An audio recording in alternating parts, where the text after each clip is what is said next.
fève de cacao est la base du chocolat tant apprécié de par le monde, notamment dans les contrées occidentales où la première usine de transformation a vu le jour en Allemagne en 1756. Propagé depuis l'Amérique du Sud vers l'Afrique au cours du XIXe siècle, le cacao et sa culture revêtent aujourd'hui une importance capitale pour l'économie de la Côte d'Ivoire, qui en est le premier pays exportateur mondial. En 2022, plus de 800 000 planteurs ivoiriens vivent de la vente des fèves extraites des cabosses et séchées au village, généralement dans les cours familiales. Malheureusement, depuis la fin du XXe siècle, la rentabilité de la cacaoculture est mise à mal. L'expansion récente de la production de cacao ivoirien s'est en effet souvent faite au détriment des forêts. Or, leur disparition progressive joue un rôle indéniable dans la baisse qualitative et quantitative des cabosses de cacao dans ce pays qui, de 1960 à 2021, a perdu près de 80% de sa masse forestière. Les pluies deviennent rares et même quand il y en a, elles arrivent en retard. Au moment où on s'attend aux pluies pour faire les plantings, elles ne viennent pas. C'est au moment où on s'attend le moins qu'il pleut. Donc ça fait que les planteurs eux-mêmes ne savent plus à quel moment il faut travailler. On coupait tous les arbres, donc on faisait la plantation du cacao en plein soleil. Et on a vu les conséquences.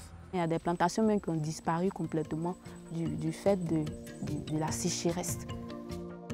Pour faire face à ces fléaux, une ancienne méthode culturelle est en train de revoir le jour, l'agroforesterie.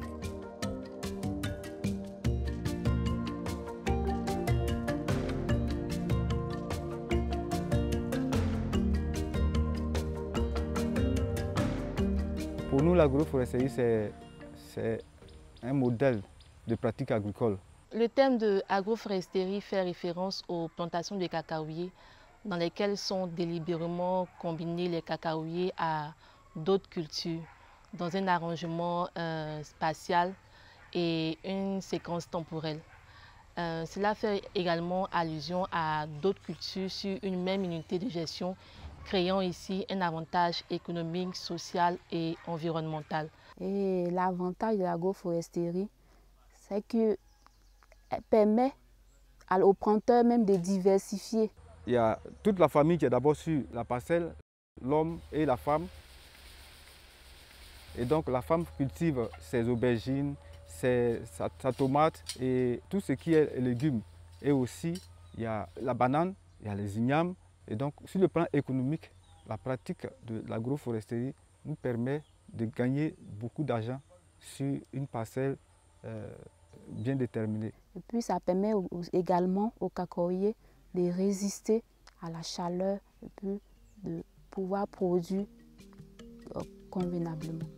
En effet, certains arbres plantés au sein des champs de cacao procurent de l'ombrage aux cacaoyers, ce qui, en plus de les protéger des fortes chaleurs, leur garantissent un taux d'humidité nécessaire à une bonne production de cabosse.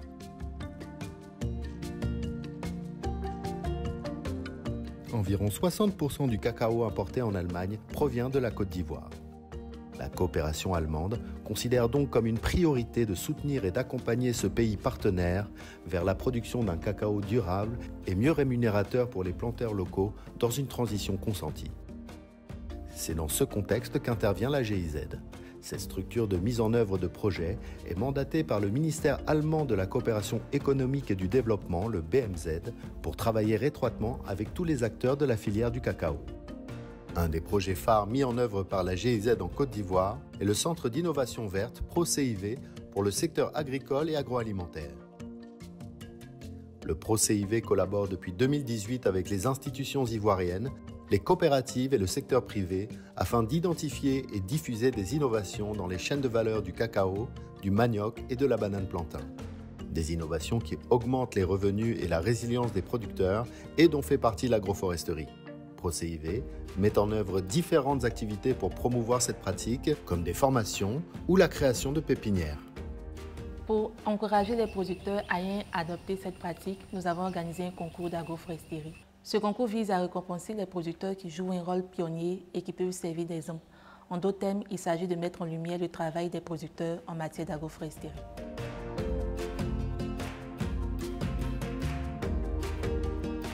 Les parcelles ont été jugées sur la base d'un catalogue de critères qui tient compte de l'environnement de production, la caractérisation du producteur, de la parcelle, du système agroforestier et de la diversification des revenus.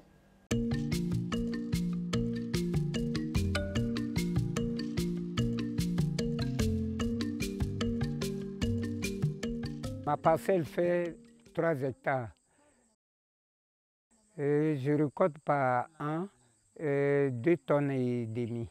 Il fut un moment où il y avait la saison sèche, on avait des problèmes d'ombrage. C'est là que j'ai eu le courage de dire, bon, il faudrait que je me lance dans l'agroforesterie.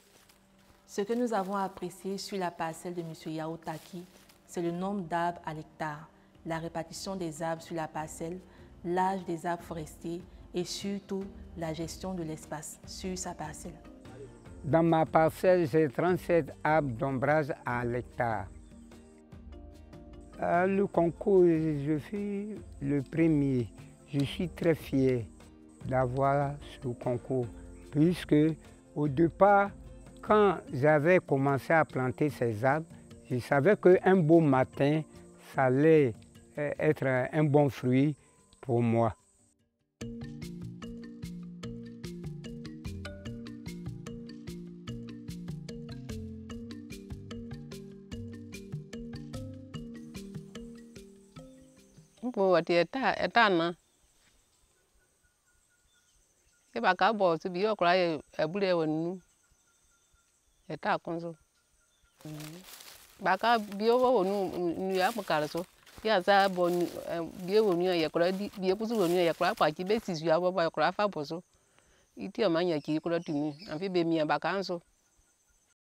Dans le cas de la parcelle de Mme Kwaku Kra, nous avons observé une parcelle diversifiée où on trouve encore des bananiers, des papayers.